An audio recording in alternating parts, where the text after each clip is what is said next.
Welcome, everybody, to the Enterprise Architecture Podcast produced by Bizzdesign. I'm your host, Will Hardison, one of the marketing managers here at Bizzdesign. And today I have Eddie Walker as my guest. And for those who follow Bizzdesign, Eddie might be a familiar name as he founded the company Edifit, which has recently been acquired by Bizzdesign. So while he is a familiar name and someone we've worked with for years, he's technically a brand new employee here at Bizzdesign. So Eddie, first off, thank you for coming on the show today. And secondly, may I just extend a warm welcome as a brand new employee from all of us here at Bizzdesign. How are you today?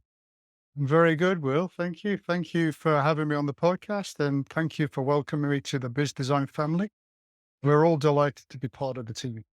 You'll notice those that are sort of sat on a podcast with me before that I've now got a new office background, and It looks Bizzdesign good. have been really friendly, like because they've even given me the cap. So I've You're got all of the branded. trimmings, branded and everything. You are branded. Thank you, marketing team.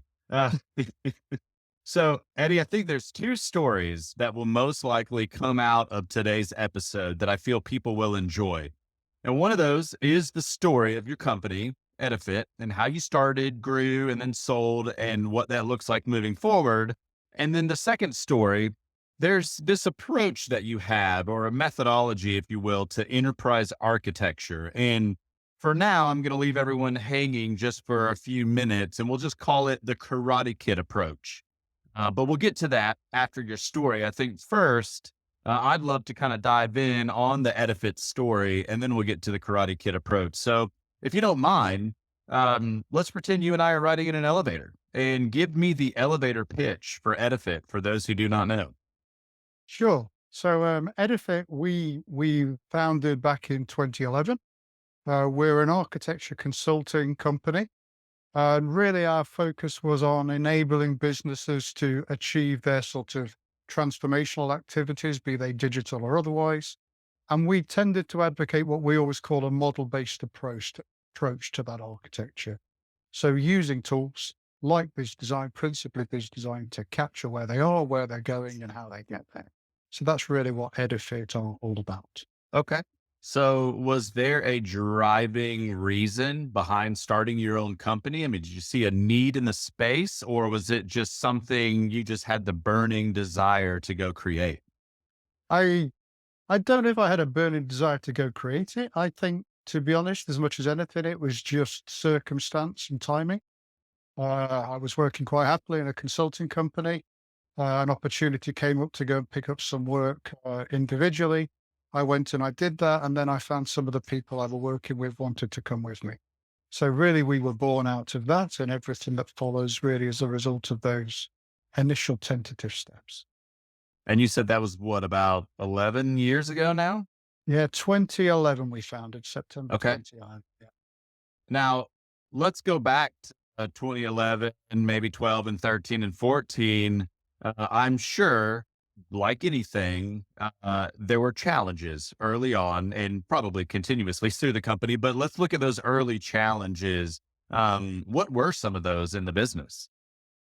Well, I mean, when we first started, we were picking up a lot of contract work on some more sort of major projects and initiatives, and really transitioning from picking up contract work into picking up managed service work, where we'd be brought in to actually deliver the solution or the outcome. That was difficult. It was just getting our name into the marketplace, really getting that exposure, and having that bit of a track record behind you that you could sort of lean on so people could know we can trust these people to come do a good job for us. So what did you do to overcome those challenges? We worked hard. We got a bit of the track record. Obviously, we had relationships from before we founded the business that were incredibly helpful. And then the more we did, the more actually the good word started to spread around us. We didn't have a profound marketing budget. So really, it was sort of word of mouth that was driving us forward. And the relationship with Bizzdesign, even back then, was important for us. We've worked with you guys since before we founded Edifit in our previous roles. And actually, that relationship and that connection was really important, really powerful for us. What type of clients did you guys typically work with? Um, Mainly larger organizations, public and private sector. Okay. So I'd say the blend was roughly 50-50. So we were doing lots of work in central government at the time, but then a number of other customers in utilities and other areas that also came on.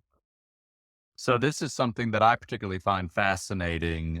What were some of the common problems that you continuously found when working with other companies within their enterprise architecture teams?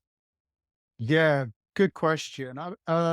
So usually you get sort of dragged in on these things when there's like a major change activity happening. And there's always this challenge of discovery. Everybody has to go out and rediscover where they're starting from. So that was a common and recurring problem. Um, then it was really about alignment in terms of the vision for the change, clarity on sort of how they described and discussed things. Uh, and really, what we tried to do with this model based approach we were advocating was try and bring the consistency. So, there was not ambiguity about when you say potato, I mean potato. Um, Now that sort of baseline discovery, that's often a challenge in a transformation type initiative because you go do that work and the second the initiative finishes, that work's kind of thrown away and it's kind of picked up again and redone the next time there's a change activity that happens. So we were trying to kind of put roots into this idea if you capture, maintain, and water the repository, the model, that baseline of your data, that will benefit not just the initiative we're working on, but all of the ones that follow. And that really is a bit about managing change and thinking about how we can, if you like, maintain that corporate asset beyond the bounds of the change activity we were working on. Now, it's from my understanding, it expanded more than just like consulting services. You guys actually built products, right? Yeah, we did. Yeah, I mean, so over those early years, we had a good relationship with Bizzdesign. I mean, we were using other products and things based upon what the customers wanted, but our general advocation always was, take Bizzdesign. This thing will give you what you want. I'd say maybe from 2015 to 2018, we really saw that transition, and more of our work became really centered around using Bizzdesign as that product. And of course, the more we did with customers of ours using Bizzdesign, and then the more we started to help you with your customers using Bizzdesign, the more we started to see actually there were kind of some recurring themes and patterns in what we picked up. So yeah, we started to build some add-ins to the product that really tried to knock over those, if you like, those early stage teething troubles. And that's what the add-ins were all about, trying to give the customer the ability to sort that themselves without needing, various numbers of days of consulting support to get to that Sure. point. And how did that go for you guys? I mean, do you attribute sort of either, I guess you could call that maybe a shift or just an add on to your services? I mean, would you say that that was the successful path to growth, or are there other things along the way as well? Um, yeah, good question. I mean, so growth for us, really, we've grown the team. So, the key sort of dimension to our growth was very much about growing the team. Uh, Good people, listening to customers, trying to be pragmatic in what they were helping the customers achieve. The add-ins then really, to a certain extent, they were to help us, to help the customers. Because if we could land and be consistent in how we engage with them, how we consulted, how we defined the way we were going to capture this data, it meant that we could start to swap that work around between us, even at our sort of demand. So it helped us. It made our consulting and our engagement more consistent. But then I guess the sort of the snowball from there was people started to hear about these things. And then the added started to have a life in their own. And we weren't selling those to customers where we weren't working actively with them. Either, biz design were, or maybe the customers were just running under their own steam. And actually the add-ins therefore obviously grew our customer base quite significantly. Okay. So let's fast forward then to the acquisition, right? So was this something when you first started the company? I mean, did you have this idea in mind that I'm going to start this company, I'm going to grow it, and then I'm going to sell it? Or was this more of just a natural occurrence over the years? Relationships formed almost like, kind of a dating and a marriage, if you will, like relationship formed and got stronger and stronger and stronger. And then someone said, hey, this might be an idea that we should look at. Yeah. So I didn't found the company with a view to grow something I would then sell. That was never the plan. And even back at the beginning, we were working closely with Bizzdesign on a couple of projects already. So, I don't know if this is a cultural thing, but generally anything architectural, which is sort of innovative, kind of comes out of the Netherlands. Certainly found that in my previous company. Bizzdesign were no different. Bizzdesign were always incredibly friendly, always there to help. So it was very easy to strike up a friendship and a relationship that then became a partnership. And I guess sort of what we found over the 10 or 11 years that we've been running is that sort of alignment has just gotten stronger and stronger and stronger. So it was never a plan. We have talked about these sorts of things in the past. I guess it just came to a point where it just became such an obvious thing to do. Yeah. It was kind of, well, why not do it now? So that's kind of why we are where we are. That's why you're a brand new employee here. Absolutely. Yeah. So, First month, by the way, first month, well, congratulations. You not made even it got a through. paycheck yet. You haven't got a, well, we can It's talk to coming. somebody It's about that. coming, I'm sure. Oh my goodness. We'll talk to somebody. We'll make sure that that gets cleared up. Um, well, what does this mean moving forward for both Edifit and Biz Design? And what does it mean for you? Right? I mean, do you get to go sit on the beach somewhere, or are you rolling up your sleeves and continuing to get your hands dirty? Uh, Sadly, no beach right now. No beach. Um, the compelling reason for sort of agreeing to the merger really, or the acquisition, was that the vision that Bizzdesign have right now and their ambitions, certainly around product and how the customer is going to interact with the product, really got us excited. We could see how what we'd been doing would contribute to that. And certainly to the point of being part of Bizzdesign, we've always sort of been on the periphery of where the product's going. So we're genuinely excited to now be inside the tent and really helping to shape and influence that. Um, I think we are keen as ever to sort of grow and expand the customers that we work with, to support all of Bizzdesign's existing customers to really get maximum value from the product. So for me right now, no beach. We're very much bought into the vision that Bizzdesign have. We and myself and the team are going to come in to the consulting team, and we're hopefully going to be helping a load of customers out there all around the world, just getting better value from the tool Sure. and taking their input to help shape and build a better product for the future. And after you do that, then you can go to the beach, right? Oh yeah, after 5 is beach time. There you go. I'm gonna throw you a curveball if you don't mind. Since we're kind of talking about the future, let's kind of zoom out a little bit. I'd love to get your take on what you think the future is in store for enterprise architecture as an industry. Oh yeah, great questions.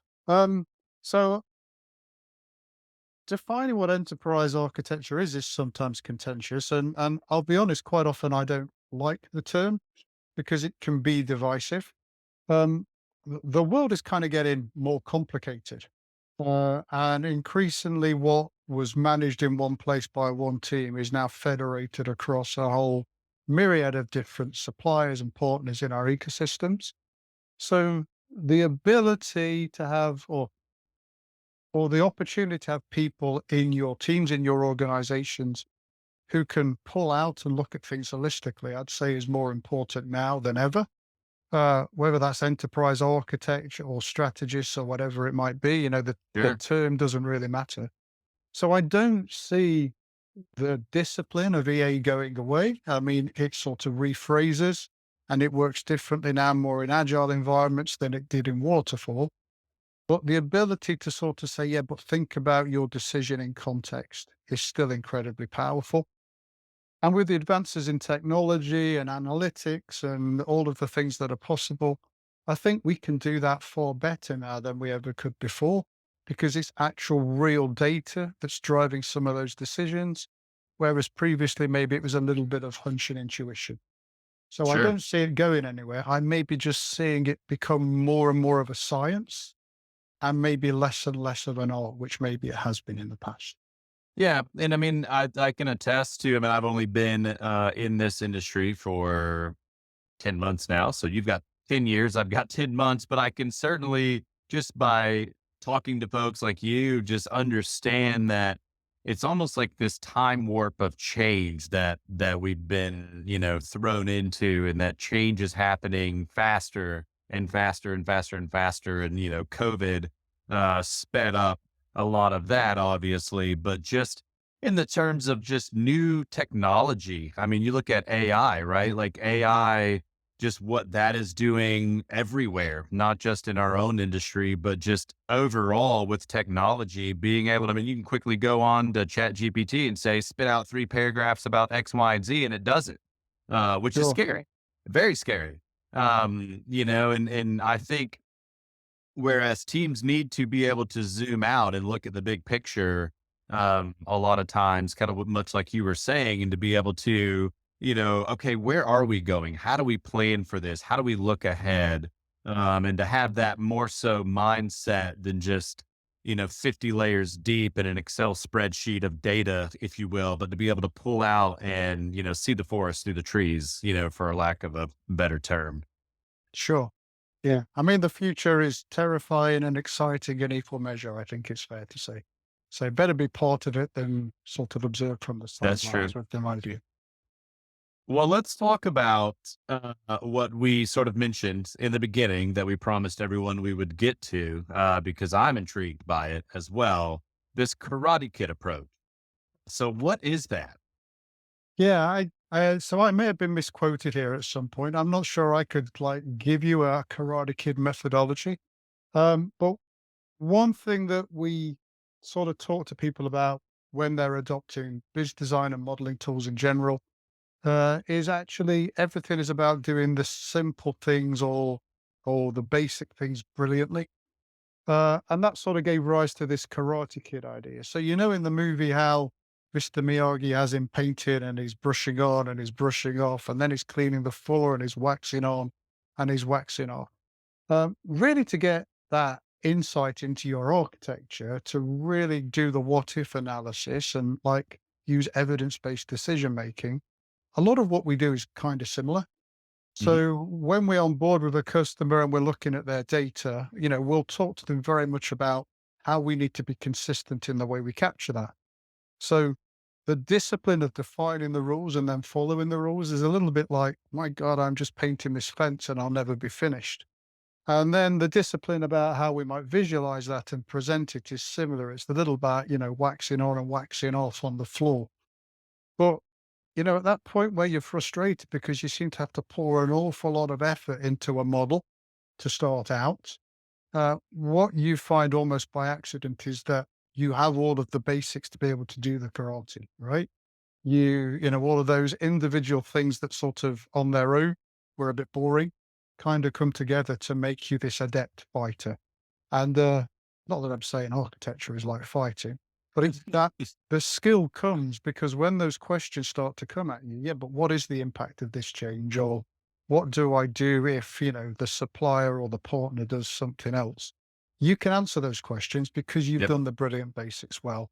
And everything then we drive out through analytics and sort of evidence is there inherently because we've done simple things really well. So that's really where we were going with this Karate Kid analogy. So basically, doing the simple things day in and day out really well. Sure. Yeah. Brilliant basics, right?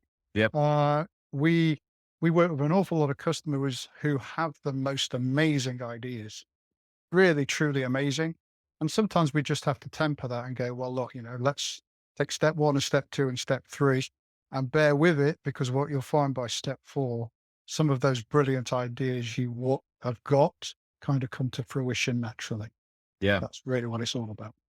Yeah, I mean, and what is the saying? Like ideas are free, but it's the execution that costs, right? So, I mean, Yeah. everybody can, and I'm in marketing and, have that creative brain. And every day I'm like, oh, what about this? And what about that? And let's do this Mm. and that. But it's really okay, let's do one, two, three, four, five, right. And build up, and actually do those simple, basic tasks that pull off those bigger creative ideas, right?